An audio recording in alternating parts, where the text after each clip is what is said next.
Bom dia. Maluf não vai para casa, né? Em prisão domiciliar no Palacete.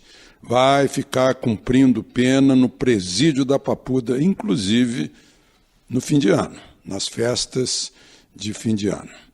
O laudo da perícia oficial, isto é, do Instituto Médico Legal, confirma, ele tem câncer na próstata, tem hérnia de disco, sofre de hipertensão, mas nada que não possa ser tratado na prisão diferente do que poderia ter em casa. E se precisar ir para um hospital, vai para o hospital. Foi decisão da Vara de Execuções Penais mantê-lo lá. A ministra-presidente do Supremo, que responde pelo plantão no Supremo durante as férias judiciais, já havia rejeitado esse pedido. Agora rejeitou também um habeas corpus, pedido pela defesa de Paulo Maluf.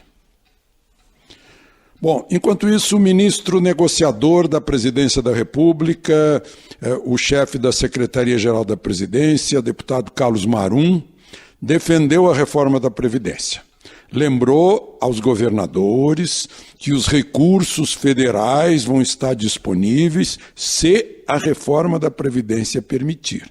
Ou seja, trabalhem pela reforma da Previdência, né, ainda no primeiro trimestre, se quiserem receber recursos. Já a secretária do Tesouro, Ana Paula Vescovi, disse que o governo pode ter que cortar 26 bilhões de despesas não obrigatórias, sendo que, mesmo que sejam aprovadas reformas, o corte ainda seria de 19 bilhões. É a busca de um equilíbrio fiscal saneador.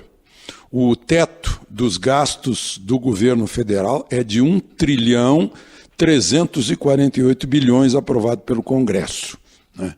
Isso reais, porque só o corte de impostos do presidente Trump nos Estados Unidos deu 1,5 trilhões, mas de dólares. Ou seja, mais de 3 vezes o que significa esse teto de gastos do governo federal. Mas o resultado das contas do Tesouro em novembro foi o melhor para o mês desde 2013. Embora, pelo ano, até fim de novembro, se acumule um déficit de 102 bilhões de dólares nas contas do Tesouro, ou seja, a arrecadação e o que é gasto, né?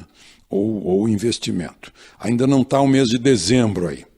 O superávit primário no mês de novembro, esse recorde, foi de 1,348 bilhões.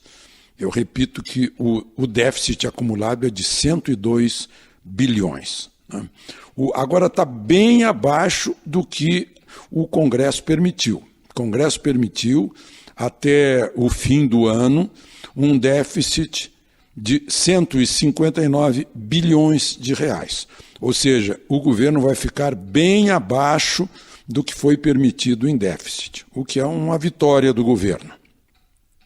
Já o déficit da Previdência subiu de 143 bilhões no início do ano para 173 bilhões em fim de novembro.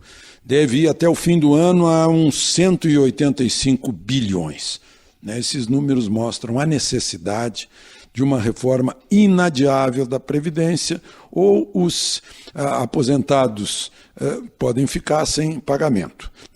Essa reforma vai tocar aqueles que recebem aposentadoria média de R$29 mil por mês, como é o judiciário, de 26, 27 mil por mês, como é o Congresso, 18 mil, como é o Ministério Público, né? Então, é uma necessidade para, enfim, num país em que cada vez mais tem mais aposentado e menos gente que trabalha para sustentar as aposentadorias. As vendas das grandes centrais de varejo, que aqui no Brasil a gente chama de shopping, nos Estados Unidos chamam-se de mall, né? Segundo os números da Associação Brasileira de Shoppings, cresceram em dezembro 6%. né? Foi muito, né? Porque os 2 últimos natais, né, por causa da economia do governo Dilma, as vendas estavam em queda. Agora deu emprego para 115 mil temporários, né, e uma constatação muito humana. As maiores vendas foram de brinquedos, né? Ou seja, para fazer a alegria das crianças. Desses 115 mil temporários, calcula-se que uns 20 mil, mais ou menos, devem ficar permanentemente. E, por último, só para lembrar como é inútil esse noticiário de informações de balanço das rodovias federais, né? Deu 79 mortes nos 4 dias. Só que rodovias federais não são nem 10% da malha rodoviária, onde morre uma média de 150, 160 pessoas por dia. Ou seja, nesses 4 dias, morreram no Brasil, em todas as estradas, umas 600 pessoas, né? Das quais apenas 79 nas BR. De Brasília, Alexandre.